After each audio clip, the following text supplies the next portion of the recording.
Welcome back to New World Next Week. I'm James Corbett of CorbettReport.com. And I'm James Evan Pilato of MediaMonarchy.com. And, you know, plotting covert activity on government emails would just be silly. We will have that story in just a few moments. But, James, you and I were discussing a way to sort of disrupt the pattern. And every episode of New World Next Week for 2015 so far, we've included good news stories. But we've always had them at the end of the episode. So we want to put the good news right up front and center on this episode 222 of New World Next Week. Play the game, reclaim your brain. Don'tPhallusMeBro.com teaches logical fallacies. The game, Don't Phallus Me Bro, or you can find it at don'tphallus.me, created by our friend Morgan Lesko of Wiki World Order. He notes this collaborative logic training game aims to improve critical thinking and aid in the revival of the trivium method of learning.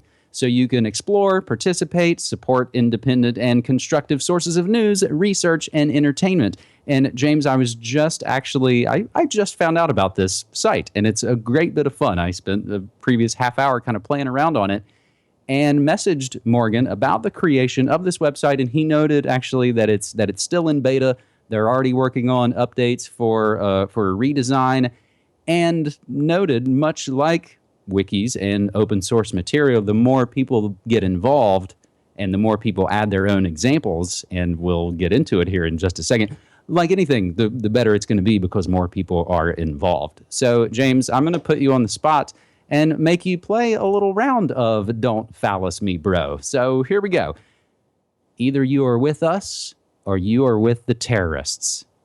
What example of a fallacious argument is that? Is that an ad hominem, slippery slope, appeal to spite, false dilemma, or peer pressure?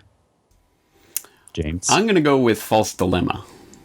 You are correct, my friend. Great job. You are using your critical thinking skills. Either you are with us or you are with the terrorists is a false dilemma, because I might not be with either of you. And each explanation will show you it's a really great resource, James.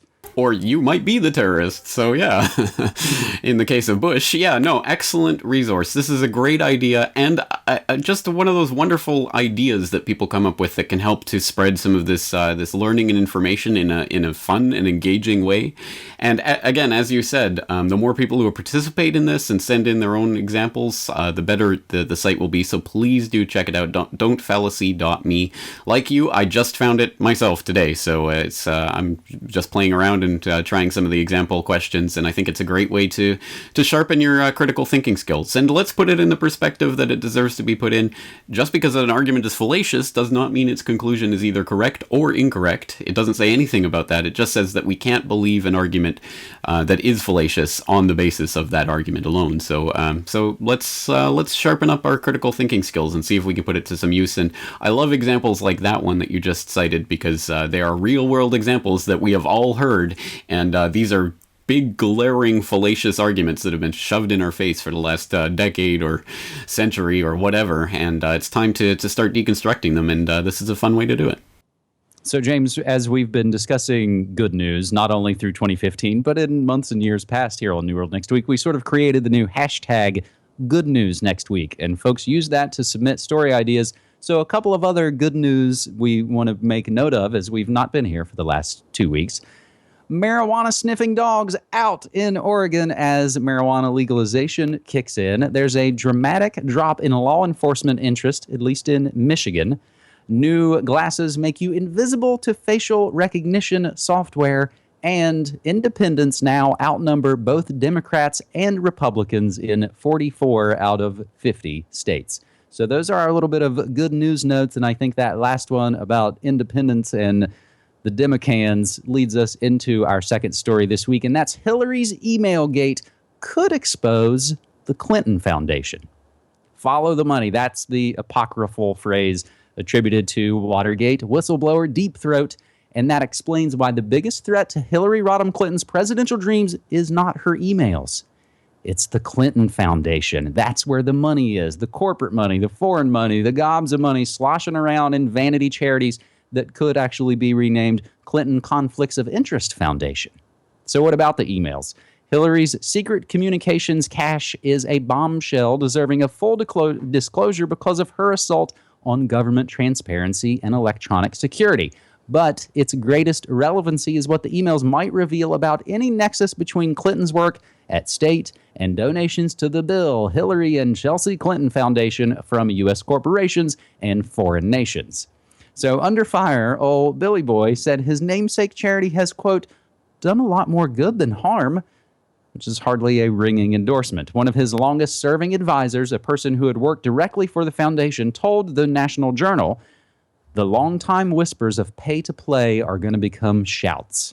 That person, a Clinton loyalist and credible source, has no evidence of wrongdoing, but said the media's suspicions are warranted. The emails are a related but secondary scandal. Follow the foundation money. So, James, that's something, again, as we're talking about the lost tools of learning and our friends Morgan Lesko and our friends Kevin Cole and all the folks at Tragedy and Hope, the foundations are really where you can dig in and see where a lot of the groundwork has been laid. And it lays bare, I think, the phony left-right paradigm, James. This has always been one of the real Achilles heel in the in Hillary Clinton's presidential hopes, which is this foundation, obviously, that Bill kicked off after leaving office, that has so far garnered millions upon millions of dollars in speaking fees and donations and all of this to Bill and Hillary. And, of course, they have amassed quite a fortune since leaving office. Surprise, surprise. So this has always been a political soft spot for them, because this is one of those things that plays into the left-right game that unfortunately dictates a lot of what's going on the chessboard. So yes, I mean, it is going to be shunted off into a Republican versus Democrat thing, and as I think you're going to note in one of the related follow-ups, the Republicans are equally as guilty as this, so that isn't really the point.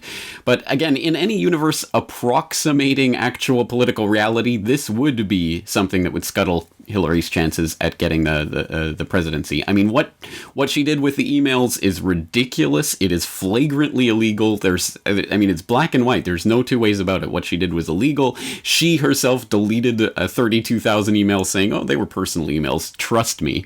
It's just absolute insanity. Of course, we know that there's a lot of different factors that go into this, and if anyone actually wants those deleted emails, just go to the NSA, because they have them all sitting there on their servers, so I guess that's not really the point. But again, there's so many different ways to it that Hillary could be attacked in this campaign, not only the emails, not only the foundation, but also Bill, and the fact that he is equally accused of the same things that Bill Cosby has been accused of that have completely scuttled Bill Cosby's career, namely rape. Yes, Bill Clinton has been actually sued for rape and settled out of court in the exact same way Bill Cosby did, but for some reason you don't hear about that when it comes to Bill Clinton. I wonder why.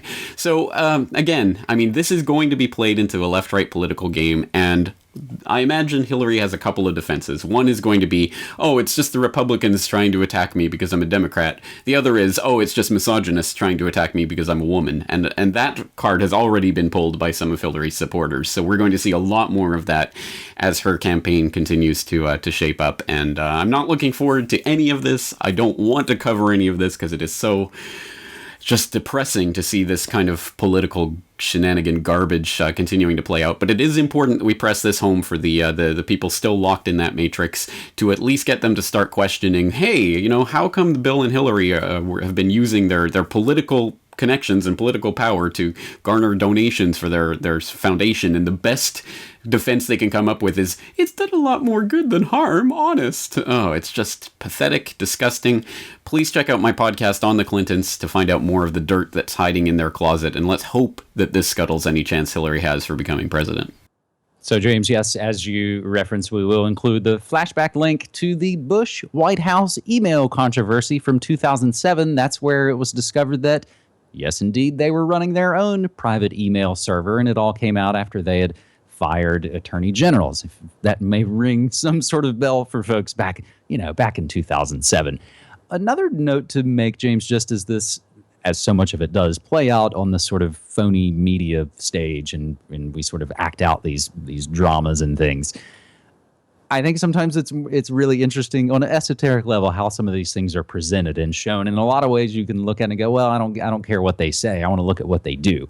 So the really interesting thing, when Hillary finally addressed the Emailgate allegations on Tuesday, she did it at the United Nations, which one you should note, of course, is Rockefeller land that used to be a slaughterhouse. So it is literally bloody land.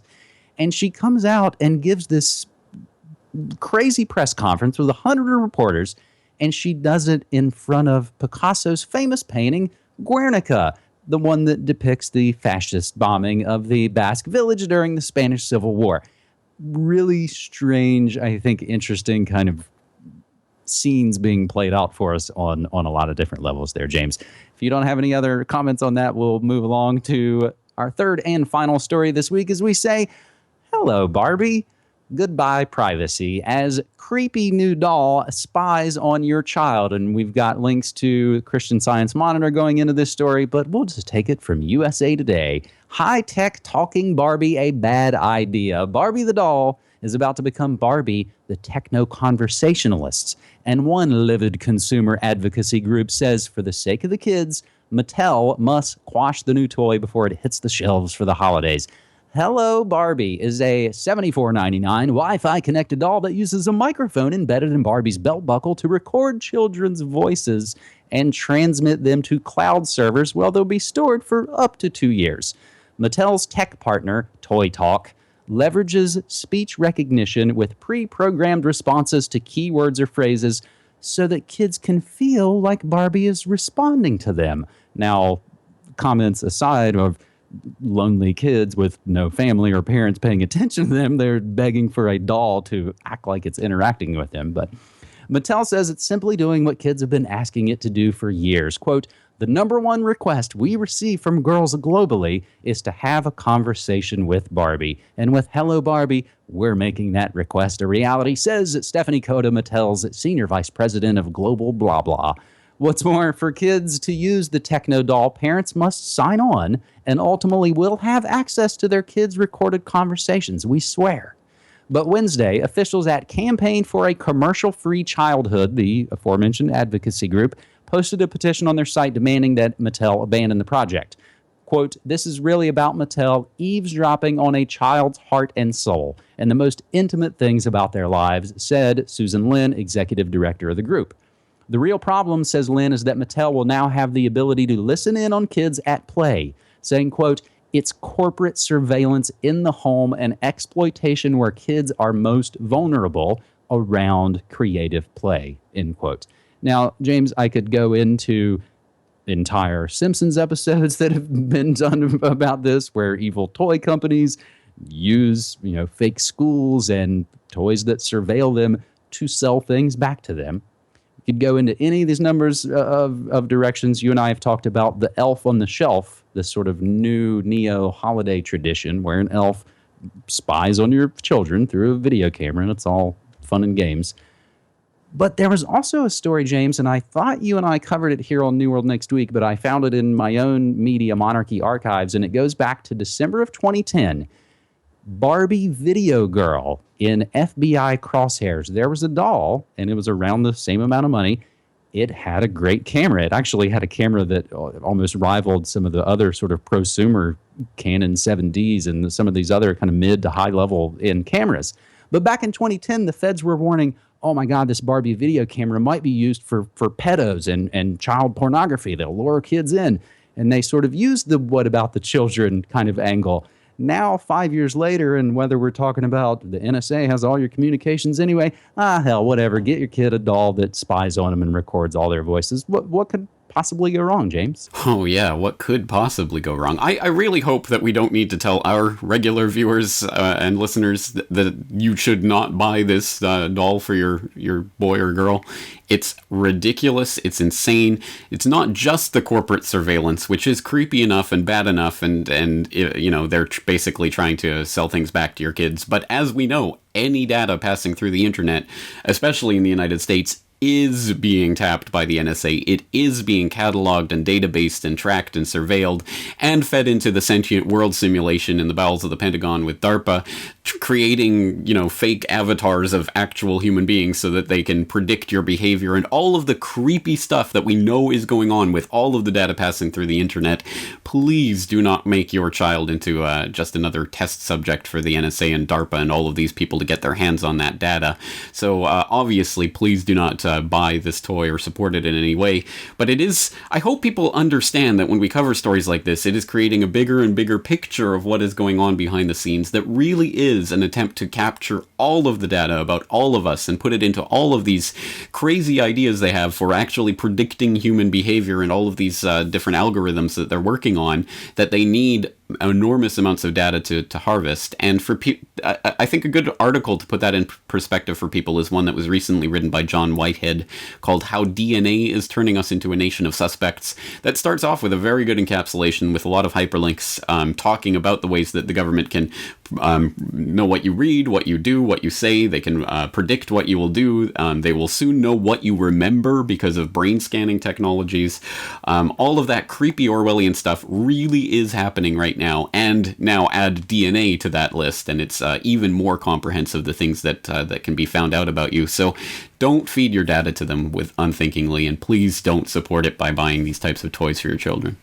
I almost find as all of this kind of progresses, James, and you even said, the things you read, I almost now find, reading a physical book or listening to vinyl records, like those sort of simple things now almost feel like a subversive act because they can't be tracked and controlled and databased.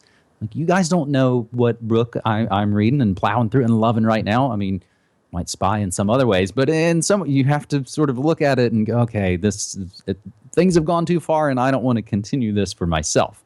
So even if the Barbie story might seem silly and ridiculous, let's tie it in with one other story out of the UK, and our man Luke at We Are Change has the article posted. Scotland Yard police chief wants to put CCTV in all homes. Now, that may make it sound like, they want to put it in the homes. They just want you to do it yourself. The UK's most senior police chief, Sir Bernard Hogan-Howe, advocates to have every single home put CCTV surveillance in them to help prevent crime. He also suggested families install the cameras a little lower than they had been at eye level to take advantage of advanced facial recognition technology to help solve crimes. So Orwell's telescreens appear to be coming to life rather rapidly, James, and I think we should probably bring this episode 222 of New World Next Week to a close. We do want to remind you again, the stories, we don't come up with these all ourselves. Again, it's all about the help from all the people. So whether we're talking about Don't Phallus Me Bro or hashtag New World Next Week, you can submit stories to us, and that's how we help and share and crowdsource and, as they would say at Tragedy and Hope, learn our way forward, James. That's the point, and it is a collaborative effort, so my hat's off to all the people submitting the stories, and my hat's off to you, James, for collaborating and putting it all together. 3 great stories. Looking forward to 3 more next week. Thank you again for your time. Thanks, man. Take care.